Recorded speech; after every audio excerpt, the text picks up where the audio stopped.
Today on the Wounded Angel Network, I'm beginning a series entitled The Gates of Grief. And I am very grateful to Francis Weller, a psychologist, psychotherapist, and he calls himself a soul activator. He works in the United States and does a lot around grief rituals. I'm very grateful to Francis Weller for the headings that I'm going to be using of the 5 gates of grief, and I'll unpack them as we go. However, I need to stress that all the content is not Francis Weller's. It's informed by him, but it is largely my own that I have gleaned. But I like the headings of the 5 gates of grief. So the first one I want to start with, and it is the easiest way in, because it is the area that we probably experience loss most really and experientially, and that is called or titled, Everything You Love You Will Lose. Now that's an old idea. It is found way back in the Buddhist sutras or suttas. It's the Buddhist scriptures, and in this particular Upajjhatthana Sutta, there is what is called the 5 subjects for frequent recollection.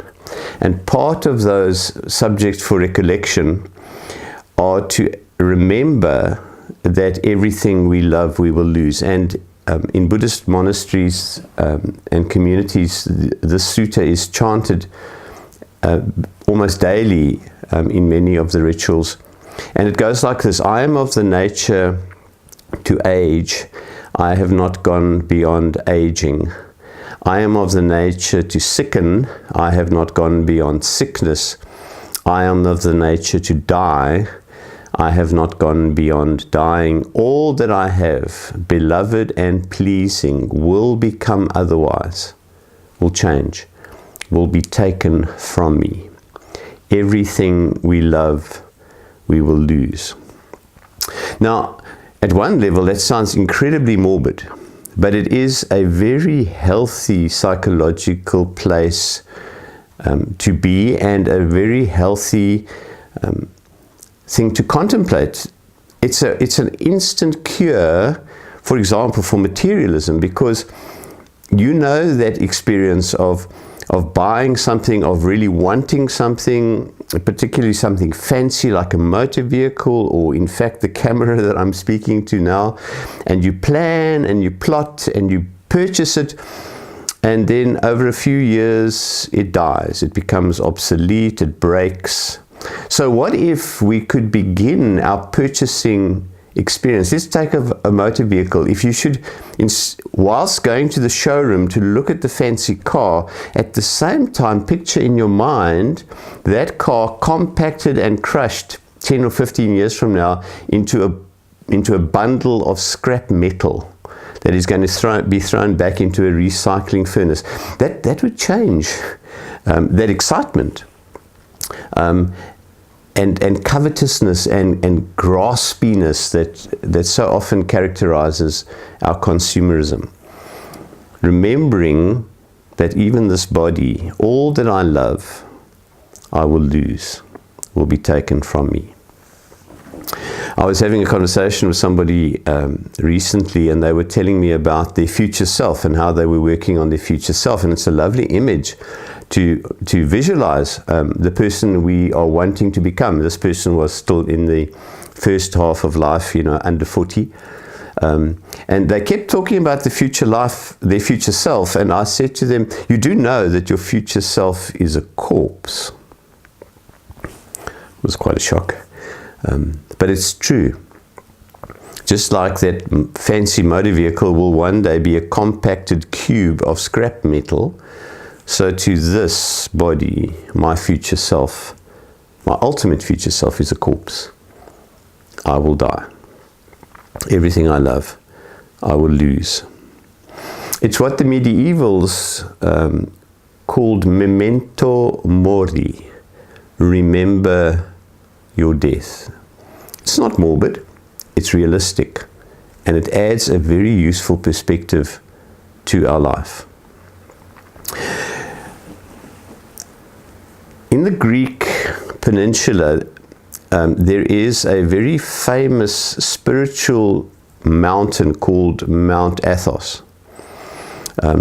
It is a very historic site for spiritual practice, and many very powerful monasteries have been built there, both in the Greek Orthodox and the Russian Orthodox tradition.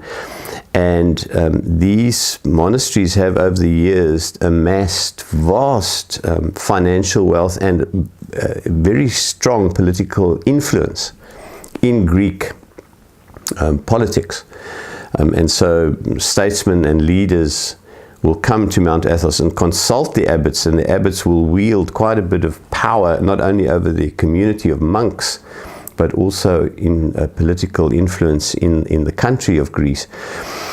And so to be an abbot of one of these these Athonite, Mount Athos monasteries is to be a powerful person. It's a bit like being the leader of a country. And yet they have this wonderful tradition that the abbot on a regular basis goes to pay respect to the elders. What happens when a previous abbot of the monastery dies? They are put in a mausoleum for a while. I think it's 5 years, and then after 5 years the mausoleum is opened and the skull is removed. The rest of the body is buried, and the skull of the previous abbot is taken out, and the dates of his life and his name are marked on the skull, and it's kept in the area where the abbot's office is. And so on a regular basis, the abbot, who is so powerful, in this powerful position, wielding all sorts of influence, financial and political, will be reminded to go and have a look at all those who have gone before him and to see where they ended up. Very humbling to realize as this powerful person that their future self is a skull. Remember, everything you love you will lose. Everything is impermanent. Nothing lasts forever. Now, in the ancient rituals of our proto-cultures, the cultures from where we came, this memento mori, the remembering of the reality of death, was far more real than it is in our modern culture. We have become quite a death-denying culture, and we don't want to face those aspects that everything we love we will lose. And by denying that, we set ourselves up for tremendous pain when it happens, when we are confronted with the impermanence, not only of our own lives, but of the lives of those that we love, or the things that we love. These rituals are still around. I mean, if one gets involved in Freemasonry, one of the initiations into the first 3 degrees of Masonry, the very basic entry level of Freemasonry, one of the rituals is one is put in a coffin and then lifted up by the Grand Master of the lodge from the coffin, symbolizing this dying and being reborn. Remember that you are going to die, memento mori, but if you do not die, you cannot come alive. And so I want to just point out, in the light of this, that everything we love we will lose, I want to point out 3 things about this awareness of loss. Firstly, that loss is the ground of love. Secondly, that loss is the ground of gratitude. And thirdly, that loss is the reality of being human. And I've already said something about that. But loss is the ground of love is shown again and again when one meets people who have been told that their lives are terminal, who have been given a date and a reason for their lives being terminal. And I'm speaking mostly about people who've been told that they have cancer.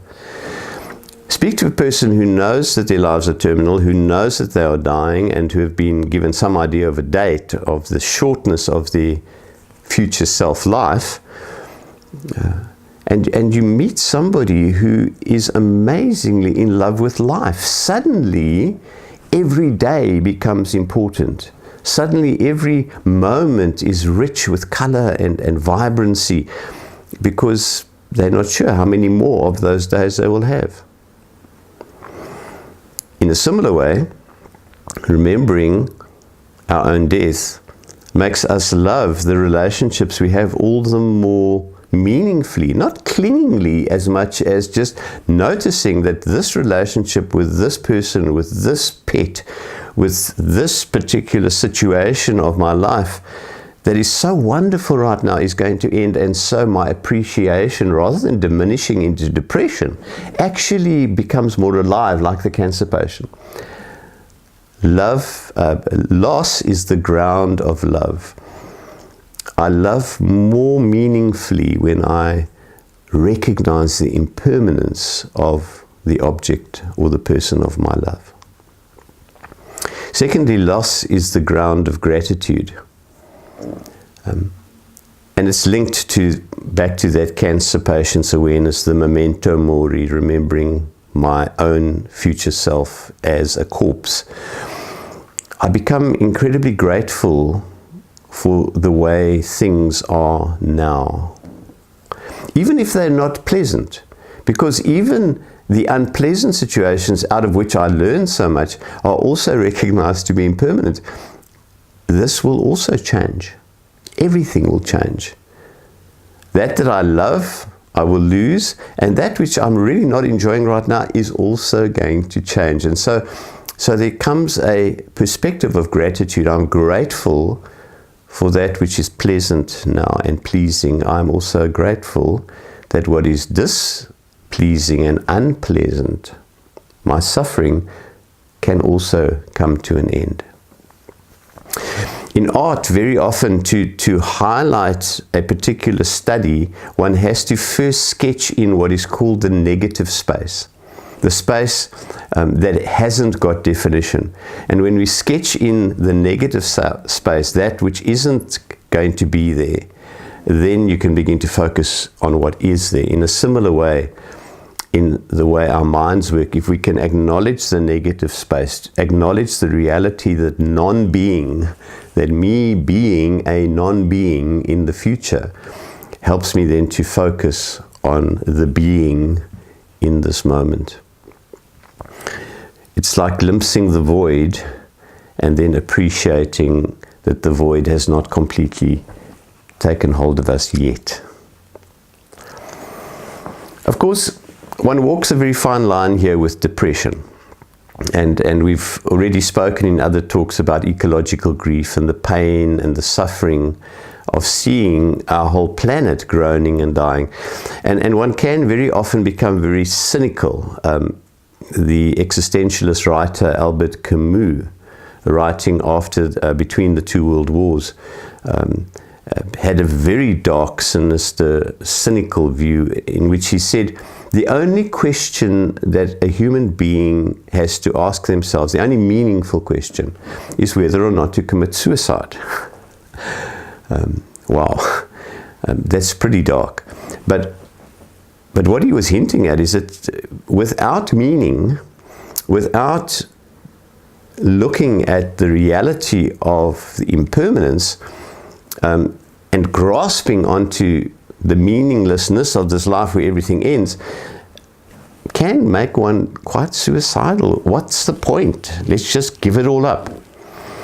And very often, those suicidal thoughts about, we're all going to hell in a handbasket, let me just take myself out. And I'm sure some of you watching have had those moments of suicidal thinking. Those are often very useful, because it brings us to a confrontation with this first gate of grief, where we can grieve the fact that everything we love we are going to lose, but then to be grateful that we still are here. Similarly, when somebody says, I want to commit suicide, I say to them, yes, you need to, but you may not harm your own body. That's the rule. So what does that mean?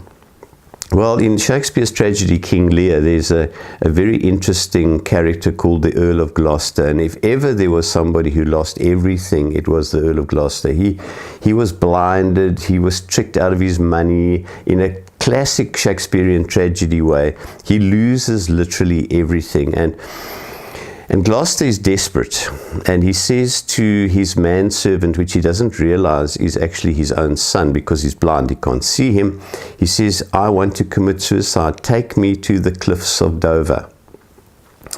And the manservant / son takes the Earl of Gloucester to a rocky outcrop in the vicinity of the cliffs of Dover. But because the old man is blind, he clambers up this rocky outcrop thinking he's coming to the edge of the cliffs. He hears the sea roaring, he feels the wind, he thinks he's on the edge of the cliff, and he jumps and lands in the middle of a field because he hasn't been on the edge of the cliff, he's been on the rocky outcrop. And when he stands up from that fall into the field, he delivers a soliloquy which spells out very clearly that he has come to realize that he has had a distorted opinion of life, that even in his blindness, even in the loss, his life that he has now is still worth something in his hands. And there is this gratitude that says, wow, I'm glad that my suicide did not kill my body, because now I appreciate that even this life, limited as it is worth enjoying and appreciating and not grumbling about. Loss is the ground of love for every moment. Loss is the ground of gratitude for every moment. And then loss is the reality of humanity. To live and to love is to lose. That does not or should not keep us from engaging in living and engaging in loving. It should make us all the more committed to seeking out love while it can be found, to seek out meaningful life while it can be found. This is not negative. To think of the reality of this first gate of grief, that everything I love I will lose, is not negative. It's extremely positive. It's realizing that I have a sell-by date, this life. And so I should squeeze every bit of juice out of every moment that I have been given. It also puts me in a deep awareness, like that abbot on Mount Athos who can go into the room of the elders and see all the skulls with all the names and be grateful for those who have gone before him. So too, recognizing the impermanence of our lives helps us to look back on those who have gone before us and who have blessed us with the genetics and this body and the ability to live now in our moment on the stage of life, knowing that one day our curtain will come down and others will take our place. There's this connection back into this wonderful lineage of being. It's the reality of our humanity. Often in very stressful times in my own life, I have done what might seem to you a very strange thing. I found myself a graveyard and gone into the graveyard and spent time just walking amongst the graves, reading the inscriptions, looking at the dates of the lives of the people buried there. And very often those lifespans have been a lot shorter than mine. People struck down in the middle of their life, children who have died and whose gravestones are there. And just in that contemplation, not morbid at all, deeply grateful that I am not where they are, but acknowledging that one day I will be. And that brings riches and richness to my life now. So here's the first gateway of grief, and we will be unpacking the other four as we move ahead. Everything I love, everything you love, you will lose and I will lose. That loss points to impermanence. It reminds us that living with loss is the ground of love. It is the ground of gratitude, and it unites us with the whole of humanity and every living being on the planet, because everybody comes into being and everybody goes out of being. Things begin like this video, and they end like this video does now. Thank you for your attention.